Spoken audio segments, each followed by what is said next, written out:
Hey guys, what's up? So in this quick video, I'm going to show you how you can get this vintage poster filter on Snapchat. So this is the filter. Okay, you can browse picture from your camera also. Okay, let me remove this filter. Okay, the effect is gone. To get this effect on Snapchat, what you have to do, just visit this website. Link to this website I'll give you in the description box below.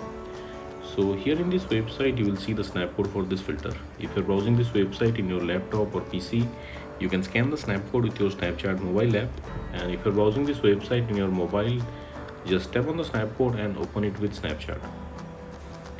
Okay, you will see this pop-up, unlock for 48 hours, tap there. Okay, and that's it, you got the filter. So that's it guys. Likewise, you can get this vintage poster filter on Snapchat. Tap on the screen for change the preset. So that's it guys. Thanks for watching the video. See you in the next video.